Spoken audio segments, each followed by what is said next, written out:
Olá, meus queridos, tudo bem com vocês? No vídeo de hoje eu quero conversar com você sobre uma vida de esperança.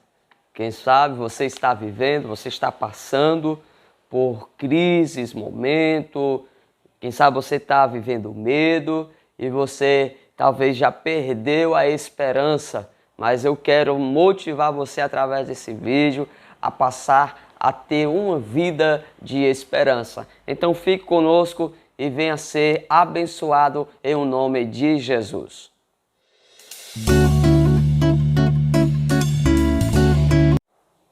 Muito bem, meus queridos. Quero convidar você agora a meditar comigo sobre esta palavra, uma vida de esperança. É verdade que o tempo que nós estamos atravessando é um tempo de crise, é um tempo caótico, é um tempo que muitas das vezes nos geram dúvidas, e essas dúvidas elas só podem ser vencidas por meio da palavra de Deus. Mas antes de conversarmos sobre este tema tão importante, eu quero convidar você que não é inscrito do nosso canal, para você agora estar se inscrevendo no canal. Inscreve-se, ativa o sininho para você receber todas as notificações, deixa o seu like, faz o seu comentário, tá bom? E você será poderosamente alcançado pela palavra de Deus. Então, vamos nós para o nosso vídeo de hoje. A palavra de Deus, em Romanos capítulo 5, versículo de número 5, diz assim: e a esperança não nos decepciona, porque Deus derramou o seu amor em nosso coração, por meio do Espírito Santo que Ele nos concedeu. Amados, como é possível ter uma vida de esperança?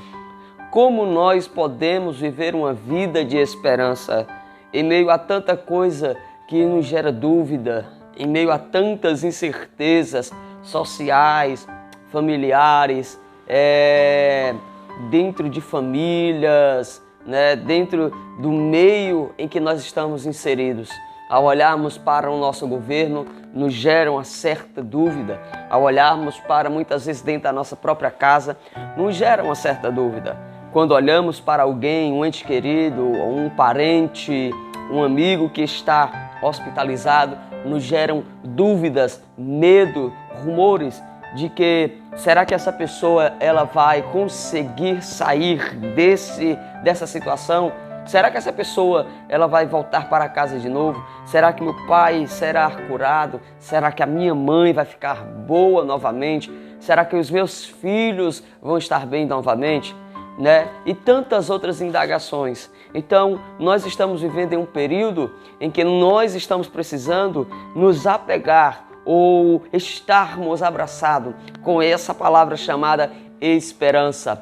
Porque a esperança, ela nos ensina a viver uma vida de espera. O salmista, no Salmo 40, versículo 1, ele diz o seguinte: esperei com paciência no Senhor, e Ele se inclinou para mim e ouviu o meu clamor. Amados, quantas e quantas histórias nós temos ouvido de pessoas que têm passado por situações, que passaram por tantas coisas horríveis na sua vida e conseguiram superar. E qual é o segredo disso? Por que essas pessoas conseguiram superar? Por que essas pessoas conseguiram vencer tais situações, tais momentos? Por que essas pessoas conseguiram transpor a essas dificuldades, a essas barreiras, a essas muralhas gigantes que muitas vezes a vida nos apresenta? Simplesmente pelo fato delas abraçarem, terem colocado a esperança no seu coração. A palavra de Deus é clara, gente. A palavra de Deus vai nos mostrar que é necessário vivermos uma vida de esperança. É necessário nós nos apegarmos à esperança. Nós vamos ter inúmeros exemplos de pessoas que, apesar do momento, apesar da situação, essas pessoas elas aprenderam a viver uma vida de esperança. Um exemplo muito claro disso é o homem chamado Jó. A Bíblia vai dizer que Jó, no seu pior momento, ele teve esperança. Quando lá no capítulo 19, versículo de número 25, ele vai declarar dizendo o seguinte: eu sei que o meu Redentor vive e que por fim se levantará. Jó, quando ele faz essa declaração, ele está dizendo, eu tenho esperança. É tanto que no capítulo 42, nós vamos ver Jó no versículo 2 dizendo o seguinte, eu sei, Senhor, que tudo tu podes e nenhum dos teus planos, dos teus propósitos podem ser frustrados. Gente, normalmente nós, quando estamos vivendo crises, dores, dilemas na nossa vida, normalmente nós queremos mudar a situação e nós não paramos para observar que o que precisamos de fato não é mudar a situação ou controlar a situação. O que nós precisamos aprender é que no meio dessa situação, dentro dessa situação, nós precisamos tomar a decisão certa, a atitude certa, a coisa certa a se fazer. Porque é exatamente isso. Porque quando nós queremos controlar a dor, quando nós queremos controlar a situação, quando nós queremos controlar o que está acontecendo, normalmente nós sofremos mais, nós padecemos mais, choramos mais, sentimos mais o aperto da situação. Mas quando nós olhamos para as nossas atitudes, quando nós olhamos para aquilo que nós iremos fazer, a coisa ela fica diferente. O negócio muda, porque essa compreensão ela chega ao nosso entendimento de que aquele que tem esperança, aquele que crê, aquele que acredita, aquele que a sua esperança está em Deus, ele não quer mudar a situação, pelo contrário, ele simplesmente se entrega à vontade do seu Senhor. Ele sabe que nada ele pode fazer quanto ao parente que está em um estado terminal. Ele sabe que nada pode ser feito quanto a um familiar que está passando por crises dentro do seu lar. Ele sabe que a única coisa que ele pode fazer talvez é orar ou dar uma palavra simplesmente. Mas ele tem a certeza, ele tem a convicta esperança de que dentro de um tempo de espera, ele pode sim ser fortalecido pelo Senhor. Ele pode sim olhar como Jó, ele olhou para a sua vida e dizer, eu sei que o meu Redentor vive. Não importa a minha situação, não importa o que eu estou vivendo, não importa o que eu estou passando, não importa as crises da vida, mas eu sei que o meu Redentor vive. Há algumas histórias muito edificantes para a nossa vida, como o que aconteceu no Haiti no ano de 2010, quando um grande terremoto devastou aquela região. Muitas pessoas morreram, muitos familiares perderam os seus entes queridos, miséria, dor, o caos tomou de conta daquele lugar. E interessante, gente, que no meio daquela dor, no meio daquela crise, uma senhora, ela depois de 10 dias em procurar o seu filho, depois de 10 dias em ir aos hospitais que foram montados para socorrer aqueles que sobreviveram, aquela senhora, ela sustentou no seu coração o pensamento de que o seu filho ainda estava vivo.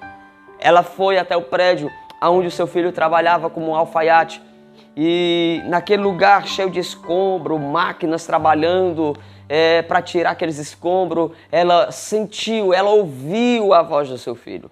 E ela buscou ajuda, ela buscou todos os meios de ajuda possível. E ninguém ouvia a voz daquela mulher. Até que chegou ajuda de fora, pessoas com experiência, socorristas, pessoas que vieram para ajudar. E ela procurou essas pessoas. E ela começou a conversar com essas pessoas, ela começou a dialogar com essas pessoas. E ela convenceu aquelas pessoas de que o seu filho estava vivo. Resultado disso, aquelas pessoas foram até o prédio onde aquele rapaz trabalhava.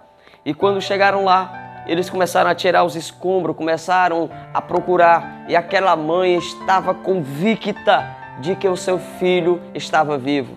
E quando, em um dado momento, eles retiraram alguns escombros de um certo lugar, eles viram a mão daquele rapaz, a mão estendida, como quem pedisse ajuda. E eles começaram a retirar um pouco mais dos escombros com muito cuidado para que não caísse nada sobre o rapaz. Eles foram tirando até que conseguiram alcançar a altura dos ombros do rapaz. Resultado, tiraram o rapaz daquele lugar. Depois de 10 dias, muito desidratado, com muita poeira sobre si, né? Muito debilitado, mas aquele rapaz estava vivo. Aquela mãe, a mãe daquele rapaz, ela estava com a certeza no seu coração de que o seu filho estava vivo. Queridos, esta é a esperança que Deus derrama no nosso coração. A esperança do impossível. A esperança em olhar para a minha vida, a minha situação e talvez de forma humana, com um olhar natural, talvez nada mais pode ser feito. Mas a esperança que está na minha vida, essa esperança que um dia morreu, mas ressuscitou ao terceiro dia. Essa esperança, ela está na minha vida e essa esperança, ela se chama Cristo Jesus. Por isso, viva uma vida cheia de esperança. E quando eu digo vida cheia de esperança, eu estou dizendo viva uma vida cheia de Cristo. Acredite, tudo é possível ao que crê. Se você crê, Deus, Ele poderá mudar o seu estado, a sua história, sua família, sua casa. Se você crê, Deus poderá hoje te curar dessa enfermidade. Se você crê, Deus, Ele poderá acessar essa dor que você tem vivido há anos e há tanto tempo. Então creia, viva uma vida cheia de esperança para a glória do Senhor Jesus. Esta é a palavra que eu quero deixar para você, para a sua casa e para a sua família. Lembre-se, há sempre uma esperança para o impossível na sua vida. Viva cheio de esperança, pois Cristo é a nossa esperança, ok? Então, Deus abençoe a você. Eu espero que esse vídeo tenha lhe abençoado, tenha gerado valores na sua vida, tá certo? E logo mais nós vamos estar aqui de volta no nosso canal, trazendo mais palavras que edificam e reflexões que edificam para a sua vida e para a sua casa. Deus lhe abençoe, um forte abraço e até o nosso próximo encontro.